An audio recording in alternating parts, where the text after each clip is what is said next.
Hi, Ed here from keywordspeopleuse.com, and I've got an exclusive time-limited offer for you. If you book a product demo with Keywords People Use, I'll give you a free 7-day trial of our standard plan, which allows you access to our new content optimization tool. This tool hooks into your Google Search Console data so we can find all the keywords you're ranking for and what pages are ranking. We then crawl your site content and use advanced machine learning techniques like embeddings and cosine similarity to find you content optimization opportunities that will quickly boost your impressions and clicks from Google. This new feature in Keywords People Use is already showing results for people using it. Don't miss out on the opportunity of a 7-day free trial. Just go to keywordspeopleuse.com/demo to book your slot. That's keywordspeopleuse.com/demo. You'll find the link in the show notes of this episode. Hi, Ed Dawson here. And as I'm a bit busy at the moment and need a break, welcome to another one of my Best of SEO is Not That Hard podcasts. These are the episodes from the back catalogue that I think have the greatest hits and ones that are still relevant and provide great value for you. So without further ado, let's get into the episode. Hello and welcome to SEO is Not That Hard. I'm your host, Ed Dawson, the founder of keywordspeopleuse.com, the place to find and organise the questions people ask online. I'm an SEO, developer, affiliate marketer and entrepreneur. I've been building and monetizing websites for over 20 years, and I've bought and sold a few along the way. I'm here to share with you the SEO knowledge, hints and tips I've built up over the years. Hi, this is episode 84 of SEO is Not That Hard, and today I'm going to be talking about, asking the question really, why doesn't Google just tell us what it wants? Now, we're in the middle of the March 2024 core update as I'm recording this, and obviously, at times like this, particularly, you're seeing lots of site owners who've got their sites being hit and are tanking in their rankings, seeing traffic disappearing, and obviously very, very frustrated. And anyone who's listened to me enough times will know that I've had this happen to me in the past. We got really badly hit in Penguin and Panda with the site broadband.co.uk that I used to own. And yeah, it's despair-inducing at the time when you can see something you spent all this time working on all of a sudden just sliding away from you, especially if you're relying on it for your income, and even more especially if you've got people working for you, so you're relying on it to pay people's wages as well. So I totally understand people's frustrations and the emotional impact it has on people. And at times like this, we quite often get people saying, why can't Google just tell us what it wants from a website? I've followed all the guidelines as I thought they were given, and yet here I am with my site diving down the rankings. Now, I understand why people would want to know that. It sounds like the answer to all your questions if there was a way of just being able to go to, say, Google Search Console, verify your URL, and then have a score from Google that tells you exactly where you're doing well and exactly where you're doing badly, and telling you things that you should be doing better, giving you specific tips on things specifically to fix to make your site rank better in the search engines. That sounds great, but you have to kind of take a step back from that and look at what the impact on the web would be if we could just do that. So if we take one step back and look at it, in Google's organic rankings, there is only one first position. There is only one first page. It's a zero-sum game.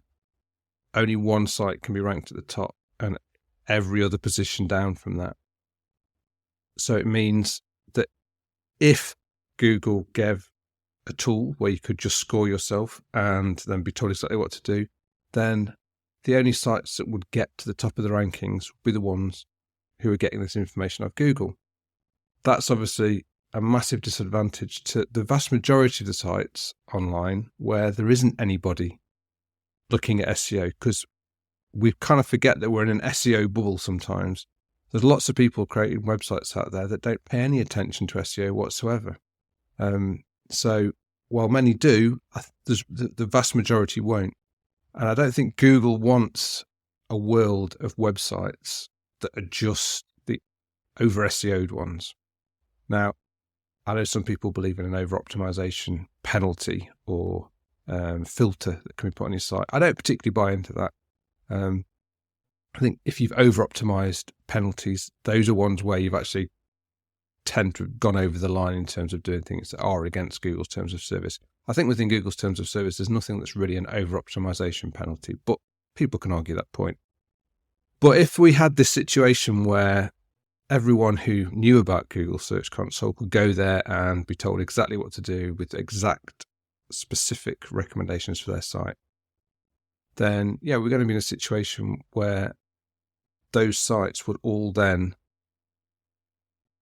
do everything they could.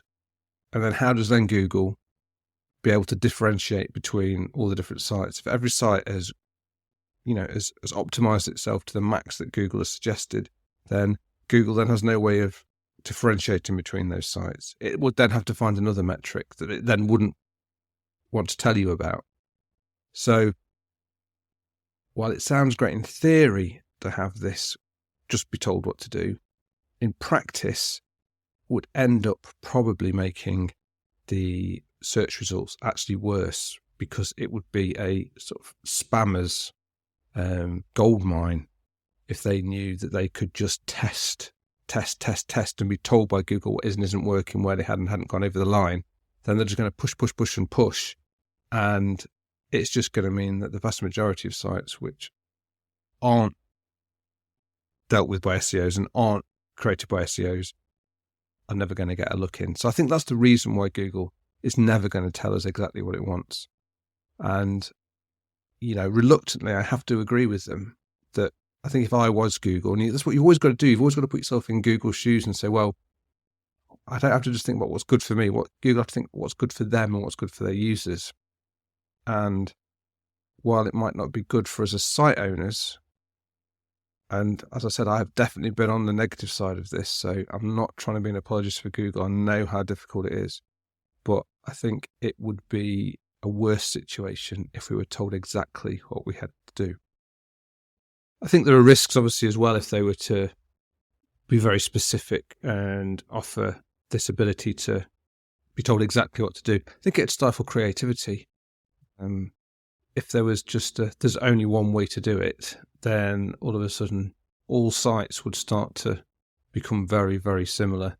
And yeah, it would kill online creativity. And it also would be a massive competitive disadvantage to anybody who was actually trying to rank a site. The reason to study SEO and to experiment and to try new things is to find that edge that will push you above your competitors in a way that's legitimate. And without having that unknown, then there's nowhere for you to go when you're in a competition with every other site that's trying to rank for the same keywords that you are. So while when the chips are down, it sounds like a great idea. But in the longer run, and if you're trying to dominate your subject area and build longevity and topical authority into your site, then to have the ability for people to catch you without really having to think or learn anything from themselves then becomes a negative for you. So I think that the more likely you are to call for this, it's at times when times are hard is when you're going to call for it, but when times are good, you don't want your competitors knowing what to do just to catch you up just like that. I mean, take the example of link building. If Google was very explicit in what was a good and not so good link, and you could just check which of your links were good and which were definitely bad, then obviously people who were link sellers would be able to just test which of the links were good and which were bad, and would be able to basically shortcut the system by knowing how to spoof links, how to make links that flew under the radar. And then that's going to put anyone who's trying to do legitimate link building and build links organically at massive disadvantage. And that's not what Google wants. Google doesn't want people who are doing it organically and legitimately to be easily overtaken by people who are breaking the terms of service. And again, I don't knock people that break terms of service. It's a choice they make. But why should their life be made easier? By the same token, I don't think anyone's life should necessarily be made easier. I do agree Google should give good guidelines and good examples, and I think they are improving on the amount of information they're giving. For example, this core update and the spam update, they've given a lot of information about what's actually going on compared to how they used to. Could they do more? Probably yes. It would maybe be nice for them to give a few more specific examples, but I don't think we're ever going to be in the situation where there's going to be a cut and dry checklist, do this, and this, and you will rank top of the SERPs, because that's an impossibility. As I said, it's a zero-sum game. Only one site can be at the top. So there has to be some ambiguity there for people to work within so that Google can find which one to put in the top without it just being a race of, I said in a tweet, replied to somebody, it would be like having a sprint race where all the athletes run at exactly the same speed. How do you tell who's won? It would be impossible if we all could just have an exact checklist. So I think, unfortunately for many people, I don't think we're going to see a situation ever where Google just tell us exactly what to do. Before I go, I just wanted to let you know that if you'd like a personal demo of our tools at Keywords People Use, that you can book a free, no obligation, one-on-one video call with me, where I'll show you how we can help you level up your content by finding and answering the questions your audience actually have. You can also ask me any SEO questions you have. You just need to go to keywordspeopleuse.com/demo, where you can pick a time and date that suits you for us to catch up. Once again, that's keywordspeopleuse.com/demo, and you can also find that link in the show notes of today's episode. Hope to chat with you soon. Thanks for being a listener. I really appreciate it. Please subscribe and share. It really helps. SEO is not that hard. It's brought to you by keywordspeopleuse.com, the place to find and organise the questions people ask online. See why thousands of people use us every day. Try it today for free at keywordspeopleuse.com. To get an instant hit of more SEO tips, then find the link to download a free copy of my 101 quick SEO tips in the show notes of today's episode. If you want to get in touch, have any questions, I'd love to hear from you. I'm at Channel5 on Twitter. You can email me at podcast@keywordspeopleuse.com. Bye for now, and see you in the next episode of SEO is Not That Hard.